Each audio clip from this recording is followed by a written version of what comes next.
कि छोटे मोटे देवरा दुलरुआ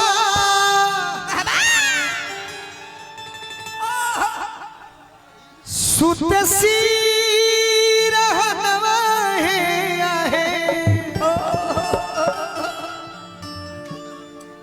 आधी आधी रतिया में खड़ा खाड़ा कोरेला पियावा परदेश गइल बड़े यही होली में। हाँ जी अपने देवरा के शिकायत को के कैसे कहतरी कैसे गवना करा के तू ता कोइलो बहरवा ये पिया गवना करा के तू तो गोइला बहरवा ये पिया गवना करा के तू ता कोइलो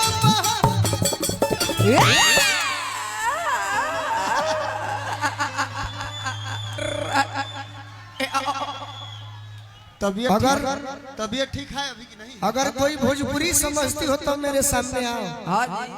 तुम समझती हो, तुमको बहुत धन्यवाद यार। कि गवना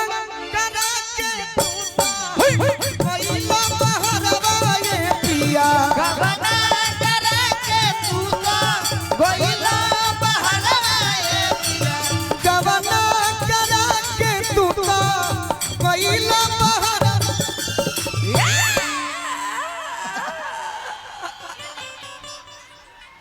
अरे मंगता जवानी ओधिया छोटा का देवरवा ये पिया मंगता जवानी ओधिया मंगता जवानी ओधिया छोटा का देवरवा ये पिया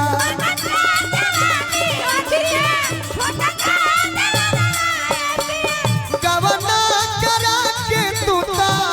कोइलो बहरवा ये पिया गवना करा के तू तो गोइला बहरवा ये पिया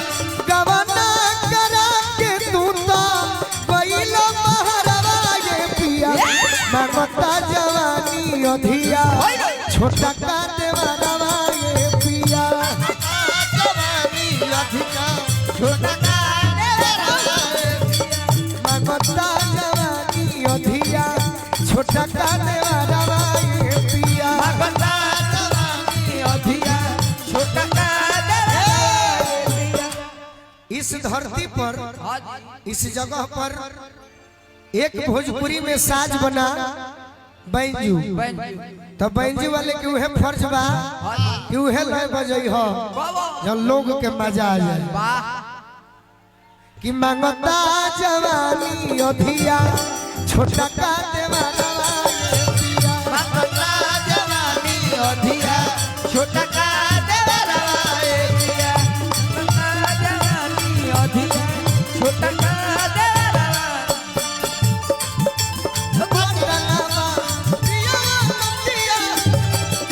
तसलिए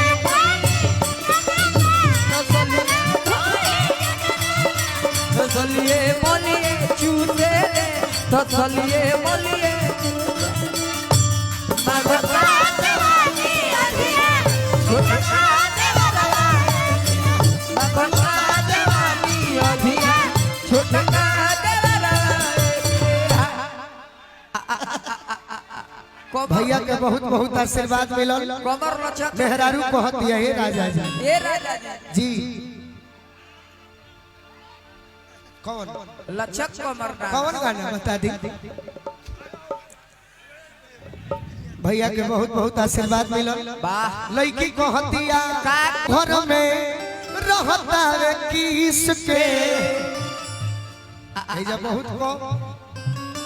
कि रहे घुरी आइल घर में घर में रहता रे किस के रहे घुरिया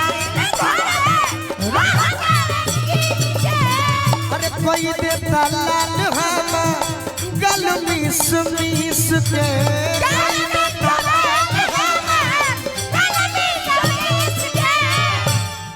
रतिया में सुती रे जाता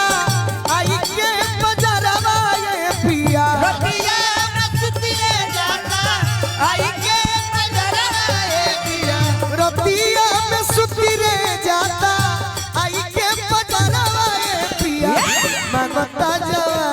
अधिया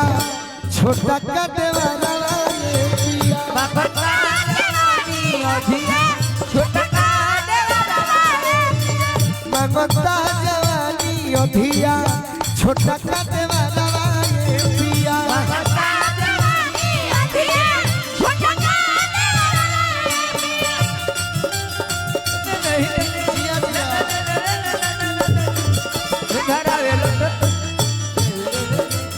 देवारा तो ढोरी के दिया ने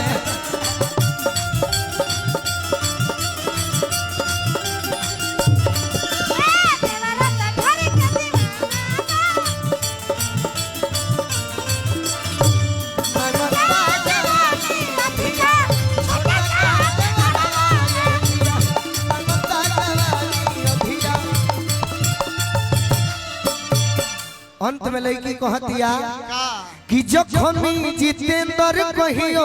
कहियो अरे ना सीताहर थाती गोलुआ देवरवा भई भाई बड़े उत्पाती रहे घूरी आई लहर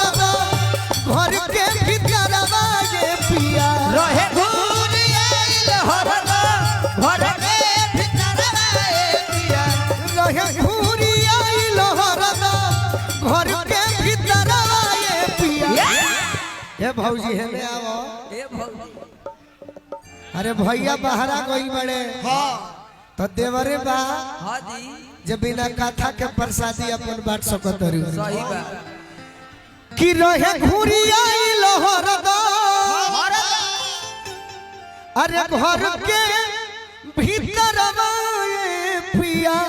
ए पिया मंगता जवानी अधिया छोटा का देवारा ये पिया मंगता जवानी अधिया छोटा का देवारा मंगता जवानी अधिया छोटा का देवारा ये पिया मंगता जवानी अधिया